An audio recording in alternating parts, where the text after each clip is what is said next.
ನಮಸ್ಕಾರ. ಮುಖ್ಯಾಂಶಗಳು. ದೇಶದಲ್ಲಿ ಕೋವಿಡ್-19 ಪ್ರಕರಣ ಹೆಚ್ಚಳ ಹಿನ್ನೆಲೆಯಲ್ಲಿ ಇದೇ 8ರಂದು ಮುಖ್ಯಮಂತ್ರಿಗಳೊಂದಿಗೆ ಪ್ರಧಾನಿ ನರೇಂದ್ರ ಮೋದಿ ಸಮಾಲೋಚನೆ, ನಿಯಂತ್ರಣ ಕ್ರಮ ಪರಾಮರ್ಶೆ ಸಾಧ್ಯತೆ. ರಾಜ್ಯದಲ್ಲಿಂದು 5,000 ಗಡಿ ದಾಟಿದ ಕೊರೋನಾ ಸೋಂಕಿತರ ಸಂಖ್ಯೆ. ಖಾಸಗಿ ಆಸ್ಪತ್ರೆಗಳಲ್ಲಿ 20% ಹಾಸಿಗೆಗಳು ಮೀಸಲು. Doctor K Sudhakar. ರಾಜ್ಯ ರಸ್ತೆ ಸಾರಿಗೆ ಸಂಸ್ಥೆ ನೌಕರರ ಹಲವು ಬೇಡಿಕೆ ಈಡೇರಿಕೆ. ಉದ್ದೇಶಿತ ಪ್ರತಿಭಟನೆ ಕೈಬಿಡಲು ಉಪಮುಖ್ಯಮಂತ್ರಿ ಲಕ್ಷ್ಮಣ ಸವದಿ ಮನವಿ. ಹಾಗೂ ತಮಿಳುನಾಡು, ಕೇರಳ, ಪುದುಚೇರಿ ವಿಧಾನಸಭಾ ಕ್ಷೇತ್ರಗಳಿಗೆ ನಾಳೆ ಒಂದೇ ಹಂತದಲ್ಲಿ ಚುನಾವಣೆ. ಆಯೋಗದಿಂದ ಸಕಲ ಸಿದ್ಧತೆ. ವಾರ್ತೆಗಳ ವಿವರ.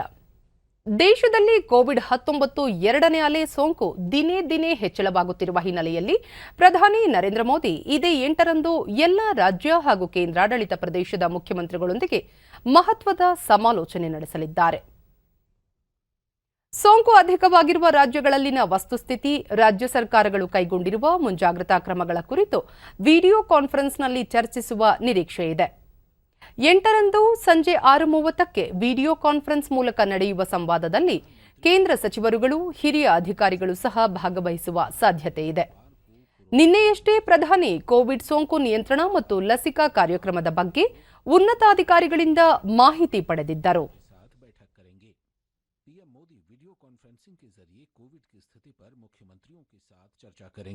प्रधानमंत्री ने कहा कि अगर टेस्टिंग, ट्रेसिंग ಕೋವಿಡ್-19 ಸುರಕ್ಷತಾ ಕ್ರಮಗಳನ್ನು ಕಟ್ಟುನಿಟ್ಟಾಗಿ ಪಾಲಿಸಿದರೆ ಸೋಂಕು ನಿಯಂತ್ರಣ ಸುಲಭ ಸಾಧ್ಯ ಎಂದು ಆರೋಗ್ಯ ಮತ್ತು ವೈದ್ಯಕೀಯ ಶಿಕ್ಷಣ ಸಚಿವ ಡಾಕ್ಟರ್ ಕೆ ಸುಧಾಕರ್ ಬೆಂಗಳೂರಿನಲ್ಲಿಂದು ಹೇಳಿದ್ದಾರೆ. 8 ರಾಜ್ಯಗಳೊಂದಿಗೆ ಪ್ರಧಾನಿ ನರೇಂದ್ರ ಮೋದಿ ನಿನ್ನೆ ಸಭೆ ನಡೆಸಿ ಕಠಿಣ ನಿರ್ಧಾರ ಕೈಗೊಳ್ಳುವಂತೆ ಸೂಚಿಸಿದ್ದಾರೆ. ಈ ಹಿನ್ನೆಲೆಯಲ್ಲಿ ಮಹಾರಾಷ್ಟ್ರದಲ್ಲಿ ಕಟ್ಟುನಿಟ್ಟಿನ ಕ್ರಮಗಳನ್ನು ಜಾರಿಗೊಳಿಸಲಾಗಿದೆ. ರಾಜ್ಯದಲ್ಲಿ ಸಂದಿಗ್ಧ ಸ್ಥಿತಿ ಎದುರಾಗದಂತೆ ಜನರು ಮುನ್ನೆಚ್ಚರಿಕೆ ವಹಿಸಬೇಕು ಎಂದರು. ಬೆಂಗಳೂರಿನಲ್ಲಿ ದಿನಕ್ಕೆ 6,500 ಸೋಂಕಿತರು ಕಂಡುಬರುವ ಸಾಧ್ಯತೆ ಇದೆ ಎಂದು ತಜ್ಞರು ಹೇಳಿದ್ದಾರೆ. ಈ ನಿಟ್ಟಿನಲ್ಲಿ ಸರ್ಕಾರವು ಸೂಕ್ತ ಸಿದ್ಧತೆಗಳನ್ನು ಮಾಡಿಕೊಂಡಿದ್ದು ಜನರೂ ಸಹ ಎಚ್ಚರ ವಹಿಸಬೇಕಿದೆ ಎಂದು ಹೇಳಿದರು. ಬೆಂಗಳೂರಿನ ವಿಕ್ಟೋರಿಯಾ ಬೌರಿಂಗ್ ಆಸ್ಪತ್ರೆಯಲ್ಲಿ ಕೋವಿಡ್ಗೆ ಹೆಚ್ಚು ಹಾಸಿಗೆಗಳನ್ನು ಮೀಸಲಿಡುವ ಅಗತ್ಯವಿದೆ. ಖಾಸಗಿ ಆಸ್ಪತ್ರೆಗಳಲ್ಲಿ 20% ಹಾಸಿಗೆಗಳನ್ನು ಮೀಸಲಿಡುವಂತೆ ಸೂಚಿಸಲಾಗಿದೆ ಎಂದರು.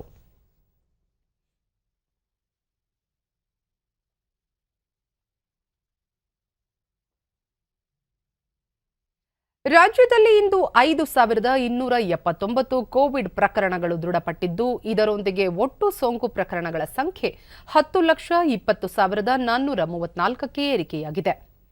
ಇಂದು 1,856 ಮಂದಿ ಆಸ್ಪತ್ರೆಯಿಂದ ಬಿಡುಗಡೆಯಾಗಿದ್ದು, ಇದುವರೆಗೂ ಗುಣಮುಖರಾದವರ ಒಟ್ಟು ಸಂಖ್ಯೆ 9,65,275ಕ್ಕೆ ತಲುಪಿದೆ.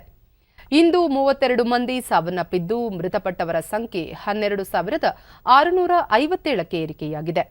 ಸದ್ಯ ರಾಜ್ಯದಲ್ಲಿ 42,483 ಸಕ್ರಿಯ ಪ್ರಕರಣಗಳಿವೆ. 345 ಮಂದಿ ರಾಜ್ಯದ ವಿವಿಧ ಆಸ್ಪತ್ರೆಗಳಲ್ಲಿ ತೀವ್ರ ನಿಗಾ ಘಟಕದಲ್ಲಿ ಚಿಕಿತ್ಸೆ ಪಡೆಯುತ್ತಿದ್ದಾರೆ.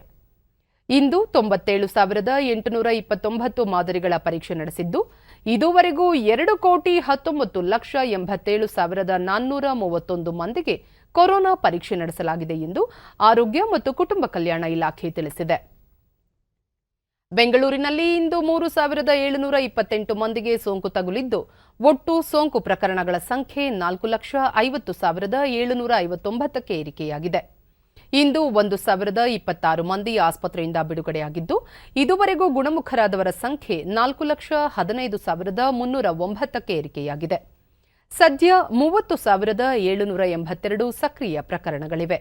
ಬೆಂಗಳೂರಿನಲ್ಲಿ 18 ಮಂದಿ ಮೃತಪಟ್ಟಿದ್ದು, ಇದುವರೆಗೂ ಒಟ್ಟು 4,667 ಮಂದಿ ಸಾವನ್ನಪ್ಪಿದ್ದಾರೆ. ಉಳಿದಂತೆ ರಾಜ್ಯದ ವಿವಿಧ ಜಿಲ್ಲೆಗಳಲ್ಲಿ ದಾಖಲಾಗಿರುವ ಸೋಂಕು ಪ್ರಕರಣಗಳ ಸಂಖ್ಯೆ ಈ ರೀತಿ ಇದೆ.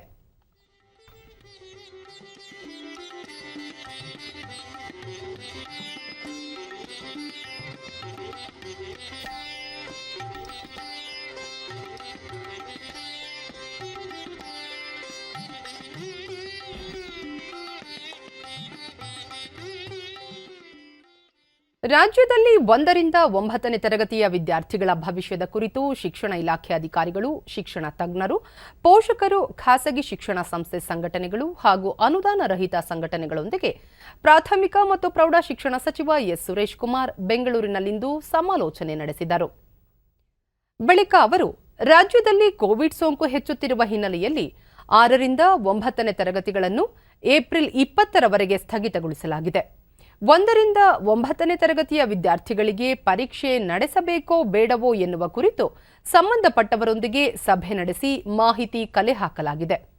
ಈ ಸಂಬಂಧ ಇನ್ನೆರಡು ದಿನಗಳಲ್ಲಿ ಸೂಕ್ತ ನಿರ್ಧಾರ ಕೈಗೊಳ್ಳುವುದಾಗಿ ಅವರು ಪ್ರಕಟಿಸಿದರು. ಸಭೆಯಲ್ಲಿ ಭಾಗವಹಿಸಿದ್ದ ಅನೇಕ ಶಿಕ್ಷಣ ತಜ್ಞರು ವಿದ್ಯಾರ್ಥಿಗಳ ಮೌಲ್ಯಾಂಕನ ಮಾಡಬೇಕು ಎನ್ನುವ ಸಲಹೆಯನ್ನು ನೀಡಿದ್ದಾರೆ. ಎಲ್ಲರ ಸಲಹೆಯನ್ನು ಸರ್ಕಾರ ಮುಕ್ತವಾಗಿ ಸ್ವಾಗತಿಸಿದೆ. ಈ ಎಲ್ಲ ವಿಷಯಗಳ ಕುರಿತು 2 ದಿನಗಳೊಳಗಾಗಿ ಅಂತಿಮ ನಿರ್ಧಾರ ಪ್ರಕಟಿಸಲಾಗುವುದು ಎಂದು ಅವರು ತಿಳಿಸಿದರು. ಬಹಳ ದೊಡ್ಡ ಚರ್ಚೆ ನಡೀತಾ ಇದೆ. ಸಭೆಯಲ್ಲಿ ಎಲ್ಲರೂ ಕೂಡ ಅವರವರ ಅಭಿಪ್ರಾಯಗಳನ್ನ ತಿಳಿಸಲಿಕ್ಕೆ ಮುಕ್ತವಾಗಿ ಅವಕಾಶ ನೀಡಲಾಗಿತ್ತು. ಸುಮಾರು 15 ಸಭೆಯಲ್ಲಿ ಭಾಗವಹಿಸಿದ ಮಹನೀಯರು ತಮ್ಮ ಅಭಿಪ್ರಾಯಗಳನ್ನ ಕೊಟ್ಟಿದ್ದಾರೆ. ಯಾವುದಾದರೂ ಒಂದು ಮಾದರಿನಲ್ಲಿ ವಿದ್ಯಾರ್ಥಿಯ ಕಲಿಕೆಯ ಮೌಲ್ಯಾಂಕನ ಮಾಡಬೇಕು ಅಂತ ಅವರೆಲ್ಲರೂ ಕೂಡ ಅಭಿಪ್ರಾಯ ಪಟ್ಟಿದ್ದಾರೆ. ನಿಮ್ಮೆಲ್ಲರ ಅನಿಸಿಕೆ ಅಭಿಪ್ರಾಯವನ್ನ ಮುಕ್ತವಾಗಿ ನಾವು ಸ್ವೀಕರಿಸಿದ್ದೀವಿ. ಇನ್ನೆರಡು ದಿನಗಳಲ್ಲಿ ನಮ್ಮ ಇಲಾಖೆಯ ಪ್ರಧಾನ ಕಾರ್ಯದರ್ಶಿಗಳು, ಆಯುಕ್ತರು, ನಿರ್ದೇಶಕರು ನಾವೆಲ್ಲ ಕುಳಿತು ಇವತ್ತು ಹೊರಹೊಮ್ಮಿರುವ ಅಭಿಪ್ರಾಯಗಳೇನಿದೆ ಸೂಕ್ತ ನಿರ್ಧಾರವನ್ನ, ಸೂಕ್ತ ಆದೇಶವನ್ನ ನಾವು ಪ್ರಕಟಿಸ್ತೀವಿ ಅಂತ ಅವ್ರಿಗೆಲ್ಲರೂ ಕೂಡ ತಿಳಿಸಿದ್ದೀವಿ. ರಾಜ್ಯ ರಸ್ತೆ ಸಾರಿಗೆ ಸಂಸ್ಥೆ ನೌಕರರು ಇದೇ 7ರಂದು ನಡೆಸಲು ಉದ್ದೇಶಿಸಿರುವ ಪ್ರತಿಭಟನೆಯನ್ನು ಕೈಬಿಡಬೇಕೆಂದು ಸಾರಿಗೆ ಸಚಿವರು ಆಗಿರುವ ಉಪಮುಖ್ಯಮಂತ್ರಿ ಲಕ್ಷ್ಮಣ ಸವದಿ ಬೆಂಗಳೂರಿನಲ್ಲಿಂದು ಮನವಿ ಮಾಡಿದ್ದಾರೆ. ಪ್ರತಿಭಟನೆಯಿಂದ ಸಾರ್ವಜನಿಕರಿಗೆ ತೊಂದರೆಯಾಗಲಿದೆ. ಸರ್ಕಾರವು ಈಗಾಗಲೇ ನೌಕರರು ಮುಂದಿಟ್ಟಿದ್ದ 10 ಬೇಡಿಕೆಗಳ ಪೈಕಿ 8 ಬೇಡಿಕೆಗಳನ್ನು ಈಡೇರಿಸಿದೆ. 9ನೇ ಬೇಡಿಕೆಯಾದ ವೇತನ ಪರಿಷ್ಕರಣೆಗೂ ಸರ್ಕಾರ ಬದ್ಧವಾಗಿದೆ. ಚುನಾವಣಾ ನೀತಿ ಸಂಹಿತೆ ಜಾರಿಯಲ್ಲಿರುವುದರಿಂದ ಈ ಬೇಡಿಕೆಯನ್ನು ಸರ್ಕಾರ ಮುಂದಿನ ದಿನಗಳಲ್ಲಿ ಪರಿಶೀಲಿಸಲಿದೆ ಎಂದರು. ಆದರೂ ಸಹ ನೌಕರರು ಇದೇ 7ರಂದು ಸಾರಿಗೆ ಮುಷ್ಕರ ನಡೆಸಿದರೆ ಸಾರ್ವಜನಿಕರು, ವಿದ್ಯಾರ್ಥಿಗಳು ಸೇರಿದಂತೆ ಜನಸಾಮಾನ್ಯರಿಗೆ ತೊಂದರೆಯಾಗಲಿದೆ. ಸರ್ಕಾರ ನೌಕರರ ಬೇಡಿಕೆಗಳನ್ನು ಈಡೇರಿಸಲಿದೆ. ಹಾಗೊಂದು ವೇಳೆ ಪ್ರತಿಭಟನೆಗೆ ಮುಂದಾದರೆ ಖಾಸಗಿ ಬಸ್ಗಳ ನೆರವು ಪಡೆಯಲಾಗುವುದು ಎಂದು ತಿಳಿಸಿದರು.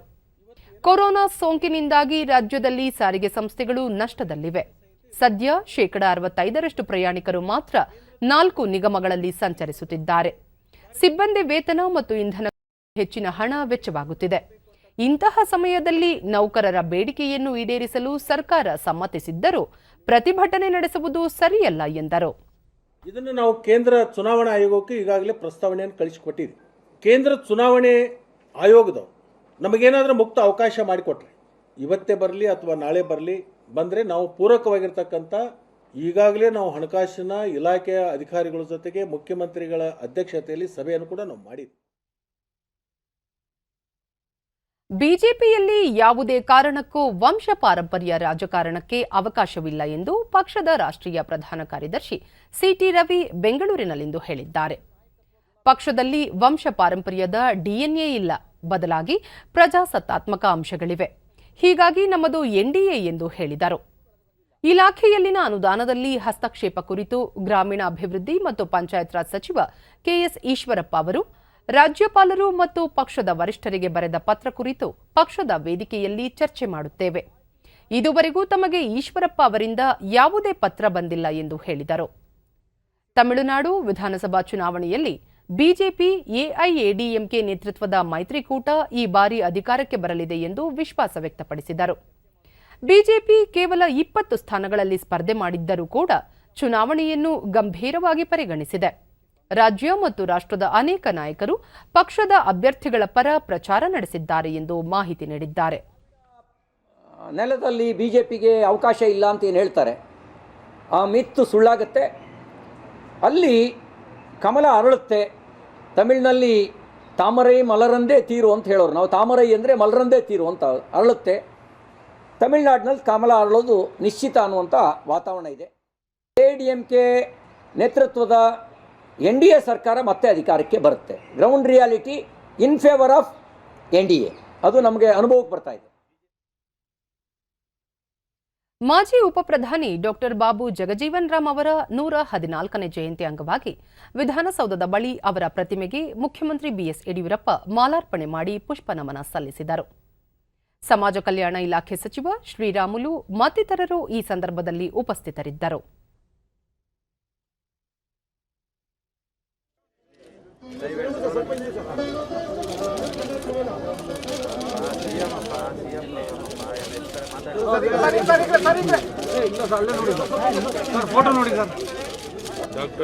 ಬಳಿಕ ಯಡಿಯೂರಪ್ಪ ಶೋಷಿತರ ಹಕ್ಕುಗಳಿಗಾಗಿ ಹೋರಾಟ ಮಾಡಿದ ಅಗ್ರಗಣ್ಯ ನಾಯಕರಲ್ಲಿ ಬಾಬು ಜಗಜೀವನರಾಮ್ ಕೂಡ ಒಬ್ಬರಾಗಿದ್ದು, ಹಸಿರು ಕ್ರಾಂತಿಯ ಹರಿಕಾರರಾಗಿ ಜನಮಾನಸದಲ್ಲಿ ನೆಲೆಯೂರಿದ್ದಾರೆ. ಸ್ವಾತಂತ್ರ್ಯೋತ್ತರ ಭಾರತದಲ್ಲಿ ಆಹಾರ ಕೊರತೆ ಎದುರಾಗಿ ಜನರು ಸಂಕಷ್ಟದ ಪರಿಸ್ಥಿತಿಯಲ್ಲಿದ್ದಾಗ ಸುಧಾರಿತ ತಳಿಗಳನ್ನು ಬಳಸಿಕೊಂಡು ಹಸಿರು ಕ್ರಾಂತಿಯನ್ನು ಸಾಧಿಸುವಲ್ಲಿ ಬಾಬು ಜಗಜೀವನ್ ರಾಮ್ ಅವರು ಅಪಾರ ಸೇವೆ ಸಲ್ಲಿಸಿದ್ದಾರೆ. ರಾಷ್ಟ್ರದ ಕೃಷಿ ಹಾಗೂ ರಕ್ಷಣಾ ಸಚಿವರಾಗಿ ಹಲವು ಕೊಡುಗೆಗಳನ್ನು ನೀಡಿರುವ ಬಾಬು ಜಗಜೀವನ್ ರಾಮ್ ಅವರ ಆದರ್ಶ ಚಿಂತನೆಗಳು ಎಲ್ಲಾ ಕಾಲಕ್ಕೂ ಮಾದರಿ ಎಂದರು. ಜಗಜೀವನ್ ರವರ ನಾಯಕತ್ವದಲ್ಲಿ ದೊರೆತ ಮಾರ್ಗದರ್ಶನ ಮತ್ತು ನಾಯಕತ್ವ ಸ್ಮರಣೀಯವಾದಂಥದ್ದು. ದೇಶ ಕಂಡಂಥ ಅಪ್ರತಿಮ ನಾಯಕ ಡಾಕ್ಟರ್ ಬಾಬು ಜಗಜೀವನ್ ರಾಮ್ ಪಾಲಿಸಿದ ಆದರ್ಶ ಮತ್ತು ಚಿಂತನೆಗಳು ಎಲ್ಲ ಕಾಲಕ್ಕೂ ಮಾದರಿಯಾಗಿವೆ. ಶೋಷಿತ ವರ್ಗದ ಜನರಿಗೆ ಆಶಾಕಿರಣವಾಗಿದ್ದ ಅವರ ವ್ಯಕ್ತಿತ್ವ, ಜೀವನ ಚರಿತ್ರೆ ಯುವ ಪೀಳಿಗೆಗೆ ಪರಿಚಯಿಸುವ ಕಾರ್ಯ ಆಗಬೇಕು. ಹಸಿರು ಕ್ರಾಂತಿ ಹರಿಕಾರ ಬಾಬು ಜಗಜೀವನ್ ರಾಮ್ ಅವರ 114ನೇ ಜನ್ಮದಿನದ ಅಂಗವಾಗಿ ಬೆಂಗಳೂರಿನ ಕೆಪಿಸಿಸಿ ಕಚೇರಿಯಲ್ಲಿಂದು ರಾಜ್ಯಸಭೆಯ ಪ್ರತಿಪಕ್ಷ ನಾಯಕ ಮಲ್ಲಿಕಾರ್ಜುನ ಖರ್ಗೆ ಭಾವಚಿತ್ರಕ್ಕೆ ಪುಷ್ಪ ನಮನ ಸಲ್ಲಿಸಿದರು. ಮಾಜಿ ಕೇಂದ್ರ ಸಚಿವ ಕೆಎಚ್ ಮುನಿಯಪ್ಪ, ಕೆಪಿಸಿಸಿ ಕಾರ್ಯಾಧ್ಯಕ್ಷ ಸಲೀಂ ಅಹಮದ್ ಸೇರಿದಂತೆ ಹಿರಿಯ ನಾಯಕರು ಉಪಸ್ಥಿತರಿದ್ದರು. ಈ ವೇಳೆ ಮಲ್ಲಿಕಾರ್ಜುನ ಖರ್ಗೆ ಜಗಜೀವನ್ ರಾಮ್ ಕೇಂದ್ರದ ಸಚಿವರಾಗುವ ಮೂಲಕ ರಾಜಕೀಯ ಕ್ಷೇತ್ರದಲ್ಲಿ ದೀರ್ಘ ಸೇವೆ ಸಲ್ಲಿಸಿದ್ದಾರೆ. ದೇಶದ ಜನ ಹಸಿವಿನಿಂದ ಸಾಯಬಾರದು ಎಂಬ ಉದ್ದೇಶದಿಂದ ಹಸಿರು ಕ್ರಾಂತಿಯನ್ನು ಜಾರಿಗೆ ತಂದ ಕೀರ್ತಿ ಅವರಿಗೆ ಸಲ್ಲಲಿದೆ ಎಂದು ಹೇಳಿದರು. ಅವರ ವಿಶೇಷ ಕೊಡುಗೆ ಅಂದ್ರೆ ಗ್ರೀನ್ ರೆವಲ್ಯೂಷನ್.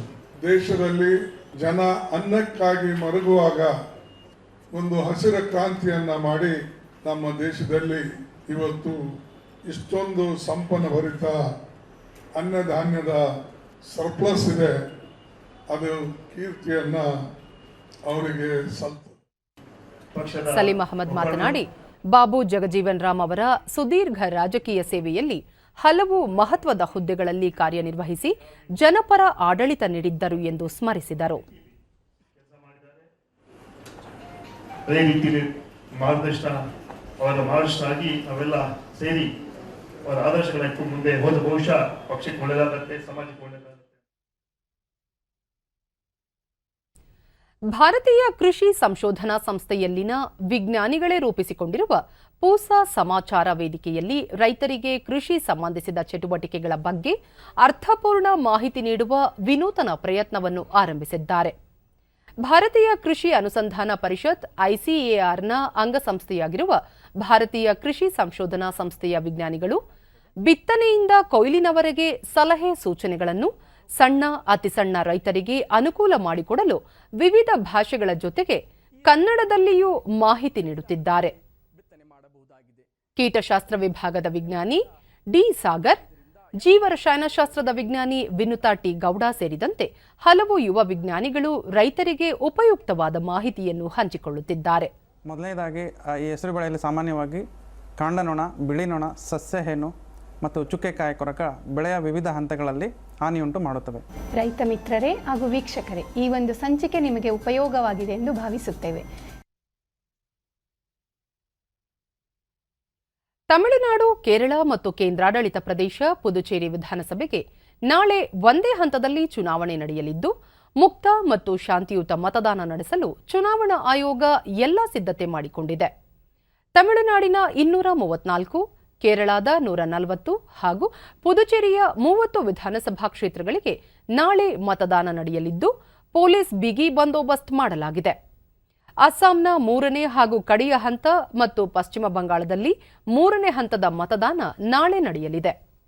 ಅಸ್ಸಾಂನ 40 ಹಾಗೂ ಪಶ್ಚಿಮ ಬಂಗಾಳದ 31 ಸ್ಥಾನಗಳಿಗೆ ಈ ಹಂತದಲ್ಲಿ ಚುನಾವಣೆ ನಡೆಯುತ್ತಿದೆ. ಈ ಮಧ್ಯೆ ತಮಿಳುನಾಡಿನ ಕನ್ಯಾಕುಮಾರಿ ಹಾಗೂ ಕೇರಳದ ಮಲ್ಲಾಪುರಂ ಲೋಕಸಭಾ ಕ್ಷೇತ್ರಗಳಿಗೂ ಉಪಚುನಾವಣೆ ನಡೆಯಲಿದ್ದು ವ್ಯಾಪಕ ಬಂದೋಬಸ್ತ್ ಮಾಡಲಾಗಿದೆ.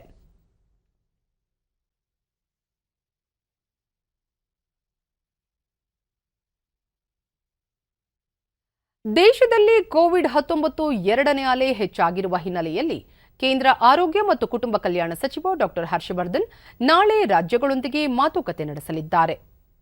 ಎರಡನೇ ಅಲೆಯ ಸೋಂಕು ಹೆಚ್ಚಾಗಿರುವ 11 ರಾಜ್ಯಗಳ ಆರೋಗ್ಯ ಸಚಿವರೊಂದಿಗೆ ಡಾಕ್ಟರ್ ಹರ್ಷವರ್ಧನ್ ನಾಳೆ ಸಂಜೆ 6 ಗಂಟೆಗೆ ಸಭೆ ನಡೆಸಿ ಪರಿಶೀಲನೆ ನಡೆಸಲಿದ್ದಾರೆ. ಸೋಂಕು ನಿಯಂತ್ರಣಕ್ಕೆ ಕೈಗೊಂಡಿರುವ ಕ್ರಮಗಳು, ಹೊಸ ಮಾರ್ಗಸೂಚಿಯ ಅಳವಡಿಕೆ ಸೇರಿದಂತೆ ಹಲವು ವಿಚಾರಗಳ ಬಗ್ಗೆ ಪರಾಮರ್ಶೆ ನಡೆಸಲಿದ್ದಾರೆ. ನಿನ್ನೆಯಷ್ಟೇ ಪ್ರಧಾನಿ ನರೇಂದ್ರ ಮೋದಿ ಕೋವಿಡ್-19 ಸೋಂಕು ನಿಯಂತ್ರಣದ ಬಗ್ಗೆ ಉನ್ನತಾಧಿಕಾರಿಗಳೊಂದಿಗೆ ಸಭೆ ನಡೆಸಿದ್ದರು.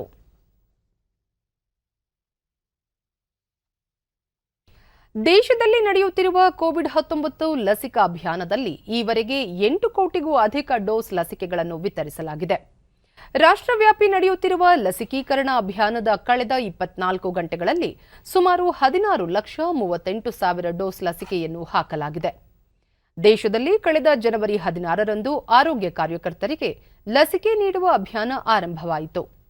ಫೆಬ್ರವರಿ 2ರಿಂದ ಮುಂಚೂಣಿ ಕಾರ್ಯಕರ್ತರಿಗೆ ಮತ್ತು ಮಾರ್ಚ್ 1ರಿಂದ 60 ವರ್ಷ ಮೇಲ್ಪಟ್ಟವರಿಗೆ ಲಸಿಕೆ ನೀಡಲಾಗುತ್ತಿದೆ.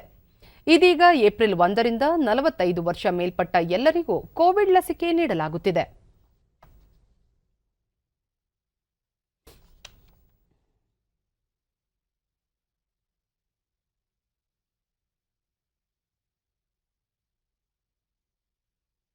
ಕೋವಿಡ್-19 ನಿಯಮ ಪಾಲನೆಗೆ ನಾಳೆಯಿಂದ ದೇಶಾದ್ಯಂತ ವಿಶೇಷ ಅಭಿಯಾನ ನಡೆಯಲಿದೆ.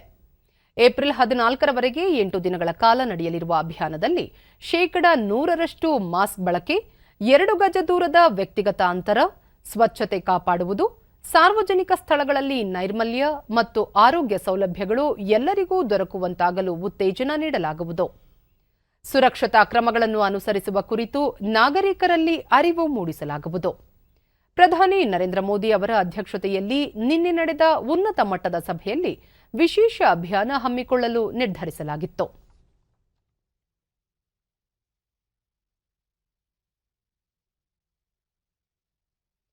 ಕೇಂದ್ರ ಆರೋಗ್ಯ ಮತ್ತು ಕುಟುಂಬ ಕಲ್ಯಾಣ ಸಚಿವ ಡಾಕ್ಟರ್ ಹರ್ಷವರ್ಧನ್ ಅವರು ಇಂದು ಸಮಗ್ರ ಕಾಯಿಲೆಗಳ ಕಣ್ಗಾವಲು ಸಮಿತಿಯ ವೇದಿಕೆಗೆ ಚಾಲನೆ ನೀಡಿದರು. ಬಳಿಕ ಅವರು ಈ ವೇದಿಕೆಯಿಂದ ಸಾಂಕ್ರಾಮಿಕ ಕಾಯಿಲೆಗಳ ಮೇಲೆ ನಿಗಾ ವಹಿಸಲು ಸಹಕಾರಿಯಾಗಲಿದೆ. ರಾಜ್ಯಗಳಿಗೆ ಸಾರ್ವಜನಿಕ ಆರೋಗ್ಯ ಕ್ಷೇತ್ರದ ಕುರಿತು ಮಾಹಿತಿ ನೀಡಲು ನೆರವಾಗಲಿದೆ ಎಂದು ತಿಳಿಸಿದರು. ಕೋವಿಡ್ ಸೋಂಕು ನಿಯಂತ್ರಣಕ್ಕೆ ಸಾರ್ವಜನಿಕರು ತಪ್ಪದೇ ಕಡ್ಡಾಯವಾಗಿ ಮಾಸ್ಕ್ ಬಳಸುವುದರಿಂದ ಸೋಂಕು ಹರಡುವುದನ್ನು ಸುಲಭವಾಗಿ ತಡೆಗಟ್ಟಬಹುದಾಗಿದೆ. ಜನನಿಬಿಡ ಪ್ರದೇಶಗಳಲ್ಲಿ ವ್ಯಕ್ತಿಗತ ಅಂತರ ಕಾಪಾಡಿಕೊಳ್ಳುವುದರೊಂದಿಗೆ ನೈರ್ಮಲ್ಯಕ್ಕೆ ಹೆಚ್ಚಿನ ಆದ್ಯತೆ ನೀಡಬೇಕು ಎಂದರು. अपील है, अपनी रक्षा के लिए, अपने परिवार के स्वास्थ्य की रक्षा के लिए, समाज के और देश के स्वास्थ्य की रक्षा के लिए कृपया कोविड एप्रोप्रिएट बिहेवियर को अपनाने में जरा भी चूक ना करें.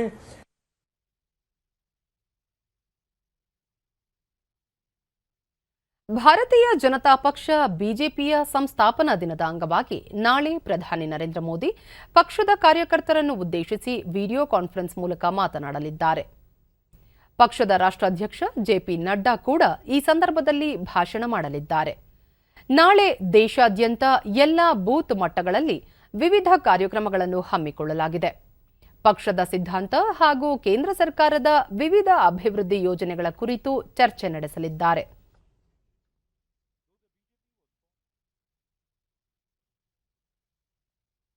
ಭಾರತದಲ್ಲಿ ವಿದೇಶಿ ನೇರ ಬಂಡವಾಳ ಹೂಡಿಕೆಯು ಗಣನೀಯವಾಗಿ ಹೆಚ್ಚಳವಾಗಿದ್ದು, ಕಳೆದ ಏಪ್ರಿಲ್ನಿಂದ 2021 ಜನವರಿಯವರೆಗೆ 5.28 ಲಕ್ಷ ಕೋಟಿ ರೂಪಾಯಿಗೂ ಅಧಿಕ ಮೊತ್ತವನ್ನು ವಿವಿಧ ಕ್ಷೇತ್ರಗಳಲ್ಲಿ ಉದ್ಯಮಿಗಳು ಹೂಡಿಕೆ ಮಾಡಿದ್ದಾರೆ ಎಂದು ಸರ್ಕಾರದ ಮೂಲಗಳು ತಿಳಿಸಿವೆ.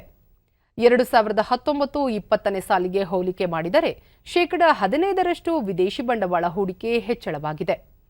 ವಿದೇಶಿ ನೇರ ಬಂಡವಾಳ ಹೂಡಿಕೆ ನೀತಿಯಲ್ಲಿ ಕೈಗೊಂಡ ಸುಧಾರಣಾ ಕ್ರಮಗಳೇ ಕಾರಣ ಎಂದು ತಜ್ಞರು ವಿಶ್ಲೇಷಿಸಿದ್ದಾರೆ. ವಿದೇಶಿ ಹೂಡಿಕೆಯಲ್ಲಿ ಜಪಾನ್ ಮೊದಲ ಸ್ಥಾನದಲ್ಲಿದ್ದು, ಸಿಂಗಾಪುರ, ಅಮೆರಿಕ ನಂತರದ ಸ್ಥಾನ ಪಡೆದಿವೆ. 2020-21 ಮೊದಲ 10 ತಿಂಗಳಲ್ಲಿ ಸಾಫ್ಟ್ವೇರ್ ಮತ್ತು ಹಾರ್ಡ್ವೇರ್ ಕ್ಷೇತ್ರಗಳಿಗೆ ಹೆಚ್ಚಿನ ಪ್ರಮಾಣದ ಹೂಡಿಕೆ ಮಾಡಲಾಗಿದೆ.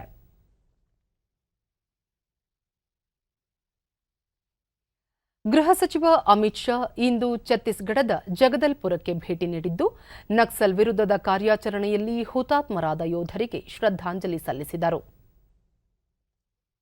इस मुठभेड़ में हालांकि कई नक्सली नहीं लगाया, उनका ये बलिदान, उन्होंने भी साफ तौर पर कहा था कि जो भी ऑपरेशन नक्सलियों के खिलाफ, उन्हीं शहीदों को श्रद्धांजलि देते हुए जिन्होंने छत्तीसगढ़ पहुंचकर बीजापुर में जो मुठभेड़ हुई थी उसमें शहीद है, जो नक्सलियों की हिमायत, तो ये जो घबराहट जरूर के साथ उन्होंने बैठक की है. ಛತ್ತೀಸ್ಗಢ ಮುಖ್ಯಮಂತ್ರಿ ಭೂಪೇಶ್ ಬಘೇಲ್ ಹಾಗೂ ಉನ್ನತ ಅಧಿಕಾರಿಗಳೊಂದಿಗೆ ಸಭೆ ನಡೆಸಿದರು.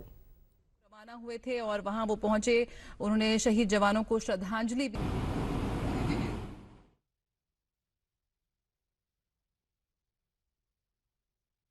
ಬಳಿಕ ಅಮಿತ್ ಶಾ, ಕಳೆದ ಕೆಲವು ವರ್ಷಗಳಿಂದ ನಕ್ಸಲರ ವಿರುದ್ಧದ ಹೋರಾಟ ನಿರ್ಣಾಯಕ ಹಂತ ತಲುಪಿದೆ. ಇದನ್ನು ಇನ್ನಷ್ಟು ಮುಂದಕ್ಕೆ ತೆಗೆದುಕೊಂಡು ಹೋಗಲಾಗುವುದು. ಇಂತಹ ಘಟನೆಯಿಂದ ನಕ್ಸಲರ ವಿರುದ್ಧದ ಹೋರಾಟ ನಿಲ್ಲುವುದಿಲ್ಲ. ಅಂತಿಮ ಫಲಿತಾಂಶ ಸಿಗುವವರೆಗೂ ಹೋರಾಟ ಮುಂದುವರಿಯಲಿದೆ. ನಕ್ಸಲರ ವಿರುದ್ಧ ವಿಜಯ ನಿಶ್ಚಿತವಾಗಿದೆ ಎಂದರು. ಈ ಭಾಗದ ಬುಡಕಟ್ಟು ಪ್ರದೇಶ ಹಾಗೂ ಜನರ ಅಭಿವೃದ್ಧಿಗೂ ಆದ್ಯತೆ ನೀಡಲಾಗಿದ್ದು, ಹಲವು ಕೆಲಸ ಮಾಡಲಾಗಿದೆ. ಪ್ರಧಾನಿ ಮೋದಿ ಈ ಹೋರಾಟವನ್ನು ತಾತ್ವಿಕ ಅಂತ್ಯಕ್ಕೆ ಕೊಂಡೊಯ್ಯಲು ನಿರ್ಧರಿಸಿದ್ದಾರೆ ಎಂದರು. ಬಿಜಾಪುರ ಜಿಲ್ಲಾ police, Chhattisgarh police, cobra battalion ಹಾಗೂ ಸಿಆರ್ಪಿಎಫ್ನ ಯೋಧರು ಘಟನೆಯಲ್ಲಿ ಹತರಾಗಿದ್ದಾರೆ ಎಂದು ಅವರು ಮಾಹಿತಿ ನೀಡಿದರು. कि हमारे जवानों का मॉरल अभी भी इंटैक्ट है और आगे बढ़ा है, और मैं देश को विश्वास दिलाना चाहता हूं कि लड़ाई रुकेगी नहीं और गति के साथ आगे बढ़ेगी, और इसको हम अंजाम तक ले जाएंगे. ये लड़ाई में अंत में नक्सलवादियों के खिलाफ हमारी विजय निश्चित है. ಈ ಮಧ್ಯೆ ರಾಯ್ಪುರದ ಖಾಸಗಿ ಆಸ್ಪತ್ರೆಯಲ್ಲಿ ಚಿಕಿತ್ಸೆ ಪಡೆಯುತ್ತಿರುವ ಯೋಧರನ್ನು ಭೇಟಿ ಮಾಡಿ ಅವರ ಆರೋಗ್ಯ ವಿಚಾರಿಸಿದರು. ये भी दर्शाता है कि सरकार जो कह रही है वो लगातार किस तरीके से अपने शहीद हुए उस फैसले लेंगे. ग्राउंड जीरो पर जो बार इस तरह से कि कोई गृह मंत्री यहाँ पहुंचे, हर सब कुछ और हर ಮಹಾರಾಷ್ಟ್ರ ಗೃಹ ಸಚಿವ ಅನಿಲ್ ದೇಶ್ಮುಖ್ ಇಂದು ತಮ್ಮ ಸ್ಥಾನಕ್ಕೆ ರಾಜೀನಾಮೆ ಸಲ್ಲಿಸಿದ್ದಾರೆ. ಭ್ರಷ್ಟಾಚಾರ ಪ್ರಕರಣವನ್ನು ಸಿಬಿಐ ತನಿಖೆಗೆ ವಹಿಸಬೇಕೆಂದು ಮುಂಬೈ ಉಚ್ಚ ನ್ಯಾಯಾಲಯ ಇಂದು ಬೆಳಗ್ಗೆ ತೀರ್ಪು ನೀಡಿದ ಹಿನ್ನೆಲೆಯಲ್ಲಿ ಅವರು ತಮ್ಮ ರಾಜೀನಾಮೆಯನ್ನು ಮುಖ್ಯಮಂತ್ರಿ ಉದ್ಧವ್ ಠಾಕ್ರೆ ಅವರಿಗೆ ಸಲ್ಲಿಸಿದ್ದಾರೆ. ಮುಂಬೈನ ಮಾಜಿ ಪೊಲೀಸ್ ಆಯುಕ್ತ ಪರಂಬೀರ್ ಸಿಂಗ್ ಗೃಹ ಸಚಿವ ಅನಿಲ್ ದೇಶ್ಮುಖ್ ವಿರುದ್ಧ ಭ್ರಷ್ಟಾಚಾರ ಮತ್ತು ಅಪರಾಧ ಕೃತ್ಯಗಳಿಗೆ ಸಂಬಂಧಿಸಿ ಆರೋಪ ಮಾಡಿದ್ದರು. ಈ ಆರೋಪಗಳು ತುಂಬಾ ಗಂಭೀರ ಸ್ವರೂಪದ್ದಾಗಿವೆ ಎಂದು ಅಭಿಪ್ರಾಯಪಟ್ಟಿರುವ ಮುಂಬೈ ಹೈಕೋರ್ಟ್ 15 ದಿನಗಳಲ್ಲಿ ಸಿಬಿಐ ಪ್ರಾಥಮಿಕ ತನಿಖೆ ನಡೆಸಿ ವರದಿ ಸಲ್ಲಿಸುವಂತೆ ಸೂಚನೆ ನೀಡಿದೆ.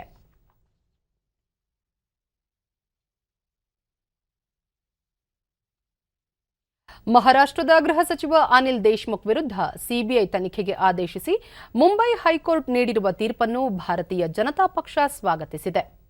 ಕೇಂದ್ರ ಸಚಿವ ರವಿಶಂಕರ್ ಪ್ರಸಾದ್ ಸುದ್ದಿಗೋಷ್ಠಿಯಲ್ಲಿ ಬಿಜೆಪಿ ಆರಂಭದಿಂದಲೂ ಈ ಪ್ರಕರಣದ ನಿಷ್ಪಕ್ಷಪಾತ ತನಿಖೆಗೆ ಒತ್ತಾಯಿಸುತ್ತಿದೆ. ಸಿಬಿಐ ಈ ತನಿಖೆಯನ್ನು ನಿಷ್ಪಕ್ಷಪಾತವಾಗಿ ಮಾಡಲಿದೆ ಎಂದು ವಿಶ್ವಾಸ ವ್ಯಕ್ತಪಡಿಸಿದರು. ದೇಶ್ಮುಖ್ ಪ್ರಕರಣದಲ್ಲಿ ಮಹಾರಾಷ್ಟ್ರ ಮುಖ್ಯಮಂತ್ರಿ ಉದ್ಧವ್ ಠಾಕ್ರೆ ಮೌನ ವಹಿಸುವುದು ಸರಿಯಲ್ಲ. ಮಹಾರಾಷ್ಟ್ರ ಮೈತ್ರಿ ಸರ್ಕಾರವು ಅಧಿಕಾರದಲ್ಲಿ ಮುಂದುವರಿಯುವ ನೈತಿಕತೆಯನ್ನು ಕಳೆದುಕೊಂಡಿದೆ ಎಂದರು. है तो आप हर महीने हमें 100 करोड़ कलेक्शन करके दीजिए. तो हम लोगों ने एक विषय उठाया था कि ये टारगेट सिर्फ एक सिटी मुंबई का है, तो पूरे महाराष्ट्र का टारगेट क्या था, और ये टारगेट सिर्फ एक मंत्री गृह मंत्री जी का है, तो बाकी मंत्रियों का टारगेट क्या था. जब हमने पहले बात उठाई थी तो हमने एक बात ರಾಮನಗರ ಜಿಲ್ಲೆಯ ಚನ್ನಪಟ್ಟಣ ತಾಲೂಕಿನಲ್ಲಿ ಅಂಚೆ ಇಲಾಖೆಯು ಸ್ಥಾಪಿಸಿರುವ ಬುಕಿಂಗ್ ಮತ್ತು ಸಲಕರಣೆ ಸಾಗಾಣಿಕೆ ಕೇಂದ್ರಕ್ಕೆ ಇಲಾಖೆಯ ಕಾರ್ಯದರ್ಶಿ ಪ್ರದೀಪ್ತ ಕುಮಾರ್ ಬಿಸೋಯಿ ಚಾಲನೆ ನೀಡಿದರು. ಈ ಸಂದರ್ಭದಲ್ಲಿ ಪೋಸ್ಟ್ ಮಾಸ್ಟರ್ ಜನರಲ್ ತಾರಾ, ಅಂಚೆ ಇಲಾಖೆಯ ಉಪನಿರ್ದೇಶಕ ಶಿವಲಿಂಗಯ್ಯ ಸೇರಿದಂತೆ ಮತ್ತಿತರರು ಉಪಸ್ಥಿತರಿದ್ದರು. ಬಳಿಕ ಪ್ರದೀಪ್ತ ಕುಮಾರ್ ಬಿಸೋಯ್ ಬುಕಿಂಗ್ ಮತ್ತು ಸಲಕರಣೆ ಸಾಗಾಣಿಕೆ ಕೇಂದ್ರದಿಂದ ಸಾರ್ವಜನಿಕರು ತಮ್ಮ ವಸ್ತುಗಳನ್ನು ದೇಶ ವಿದೇಶಗಳಿಗೆ ರವಾನಿಸಲು ಸಹಕಾರಿಯಾಗಲಿದೆ. ಬಹುಬೇಡಿಕೆ ಇರುವ ಚನ್ನಪಟ್ಟಣ ಗೊಂಬೆಗಳ ರವಾನೆಗೆ ಈ ಕೇಂದ್ರದಿಂದ ಅನುಕೂಲವಾಗಲಿದೆ ಎಂದು ತಿಳಿಸಿದರು. And we will be doing this customs clearance in Bangalore, of course, but all the articles will be booked from here and it can be delivered anywhere in the world. ಇನ್ನು ಮುಂದೆ ಅವರು ಇಲ್ಲೇ ಪೋಸ್ಟ್ ಮಾಸ್ಟರ್ ಜನರಲ್ ತಾರಾ ನೂತನ ಕೇಂದ್ರದಲ್ಲಿ ಆಧುನಿಕ ತಂತ್ರಜ್ಞಾನ ಅಳವಡಿಸಿದ್ದು, ಇದು ಉದ್ಯಮಿಗಳಿಗೆ, ಸಾರ್ವಜನಿಕರಿಗೆ ಅಗತ್ಯ ಸೌಲಭ್ಯ ಒದಗಿಸಿಕೊಡಲಿದೆ ಎಂದರು. ಬೆಂಗಳೂರಲ್ಲಿ ಫಾರಿನ್ ಪೋಸ್ಟ್ ಅನ್ನೋದಕ್ಕೆ ಮುಂಚೆ ಕಸ್ಟಮ್ಸ್ ಕ್ಲಿಯರೆನ್ಸು ಇರಲಿಲ್ಲ.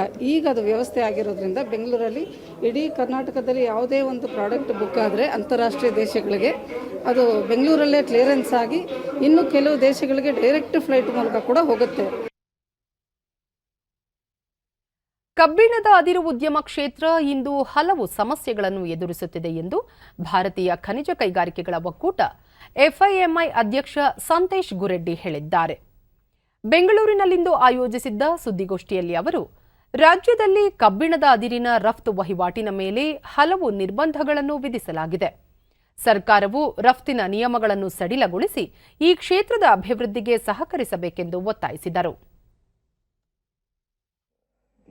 Issue was pertaining to Karnataka is only because of the restriction put by the Supreme Court in view of the earlier, what you people are aware that what happened in Karnataka industries earlier. ಒಕ್ಕೂಟದ ಸದಸ್ಯ Basant powder, ಹೆಚ್ಚಿನ ಪ್ರಮಾಣದ ಕಬ್ಬಿಣದ ಅದಿರನ್ನು ಆಮದು ಮಾಡಿಕೊಳ್ಳುತ್ತಿರುವುದರಿಂದ ರಾಜ್ಯದಲ್ಲಿ ಅದಿರಿನ ಬೇಡಿಕೆ ಕುಸಿದಿದೆ. ಇದರಿಂದ ಖನಿಜ ಕೈಗಾರಿಕೆಗಳ ಆದಾಯ ಕುಂಠಿತವಾಗಿದೆ ಎಂದು ತಿಳಿಸಿದರು. On production of iron ore in Bellary, Chittorgarh and Tumkur, and flowing down a mine-wise cap. Each and every mine is assessed independently. Now, this is not there anywhere else in India. It is only prevalent in or imposed on Karnataka. ಇನ್ನು ಹವಾವರ್ತಮಾನ. ರಾಜ್ಯಾದ್ಯಂತ ದಕ್ಷಿಣ ಒಳನಾಡಿನಲ್ಲಿ ಮಳೆಯಾಗಿದೆ. ಕರಾವಳಿ ಮತ್ತು ಉತ್ತರ ಒಳನಾಡಿನಲ್ಲಿ ಒಣಹವೆ ಮುಂದುವರೆದಿದೆ. ಕಲಬುರಗಿಯಲ್ಲಿ ಗರಿಷ್ಠ ತಾಪಮಾನ 41.7 ಡಿಗ್ರಿ ಸೆಲ್ಸಿಯಸ್ ದಾಖಲಾಗಿದೆ. ಮುನ್ಸೂಚನೆಯಂತೆ ಮುಂದಿನ 24 ಗಂಟೆಗಳಲ್ಲಿ ರಾಜ್ಯದ ದಕ್ಷಿಣ ಒಳನಾಡಿನ ಕೆಲವು ಕಡೆ ಗುಡುಗು ಸಹಿತ ಮಳೆ ಸಾಧ್ಯತೆ. ಬೆಂಗಳೂರು ಸುತ್ತಮುತ್ತ ಭಾಗಶಃ ಮೋಡ ಕವಿದ ವಾತಾವರಣ, ಕೆಲವೆಡೆ ಹಗುರ ಮಳೆ ನಿರೀಕ್ಷೆ. ಗರಿಷ್ಠ ತಾಪಮಾನ 36 ಹಾಗೂ ಕನಿಷ್ಠ 22 ಡಿಗ್ರಿ ದಾಖಲಾಗುವ ಸಂಭವ.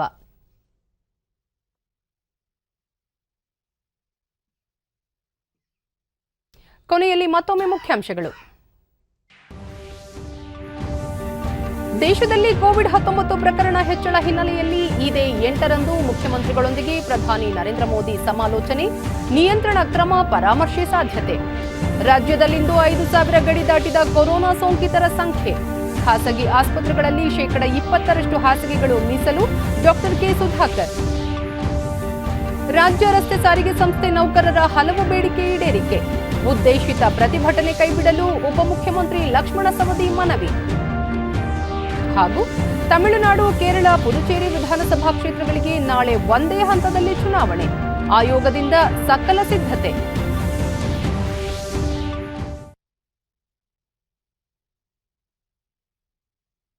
ನಮ್ಮ ವಾರ್ತಾ ಪ್ರಸಾರವನ್ನು ನೀವು ಡಿಡಿ ಚಂದನ ನ್ಯೂಸ್ ಯೂಟ್ಯೂಬ್ ಚಾನೆಲ್ನಲ್ಲೂ ವೀಕ್ಷಿಸಬಹುದು.